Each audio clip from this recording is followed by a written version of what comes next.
Konbanwa, magandang gabi. Ako po si Geronimo Guedes ng Shiga Prefectural International Exchange. Ang Konbanwa Shiga ay isang programang naghahatid ng balita at impormasyon sa pamumuhay at mga proyekto ng rehiyon. Sa araw na ito ay pakikilala namin sa inyo ang isang community restaurant sa lungsod ng Kusatsu. Panoorin po natin ang VTR.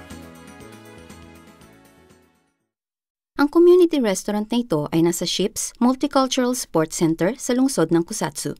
Ito ay nagbukas noong Oktubre ng nakaraang taon. Tuwing Sabado, maaaring masiyahan sa lutuin ng iba't ibang bansa na nagpapalit bawat linggo. Sa ngayon, ang mga lutuin ng maraming bansa katulad ng Brazil, Peru at Vietnam at ng mga bansa sa South America at Southeast Asia ay naihain na rito. Ang mga taong taga-iba't ibang bansa tulad ng Brazil, Peru at Pilipinas ay nagkakakilala na simula sa pagpapalitan ng kultura at magiging isang hakbang tungo sa relasyon na kapakipakinabang sa bawat isa. Ang putahe sa araw na ito ay pagkaing Pilipino. Maaaring makatikim ng pagkain ng iba't ibang bansa sa halagang 500 yen sa restaurang ito. Tikman natin ngayon ang lutuing Pilipino. May iba pang mga katangian ang restaurang ito. Ang iba't ibang dayuhang nakatira sa komunidad ang siyang magluluto ng kanilang maipagmamalaking lutuing bahay at tatawaging tagapagluto para sa araw na iyon. Sa araw na ito ay tinakdang mga tagapagluto sina Binibining Ellen Lacanay at Lenny Ino.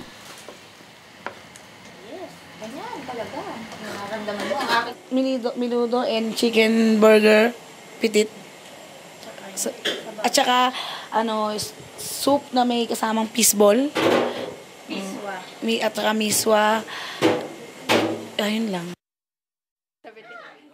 Nagtitipon dito, hindi lamang mga Hapon, kundi ang iba't ibang lahi rin upang kumain ng sarili nilang putahe at ng mga lutuin ng iba pang bansa. Ngayon lang ako nakatikim ng ganitong pagkain at nais ko itong ipagsabi sa iba. Para sa akin, siyempre kasi bibihira lang itong ganito may handaan. Kasi mostly nasa Japanese restaurant ang kinakain namin. Ito madalang lang. Ngayon lang ako nakatikim ng mga Pilipina pagkain. Magkaroon pa sana ng maraming katulad nito.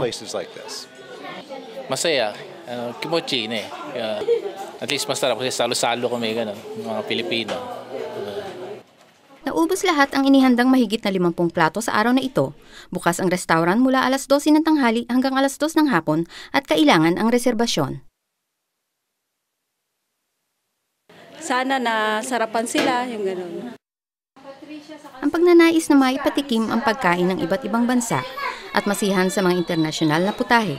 Sari-sari man ang dahilan ng pagtitipon, ang mga taong may iba't ibang kultura ay pinaglalapit ng community restaurant na ito.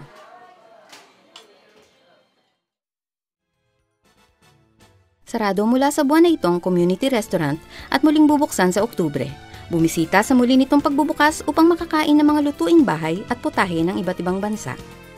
Hanggang sa susunod na linggo, sayonara, paalam!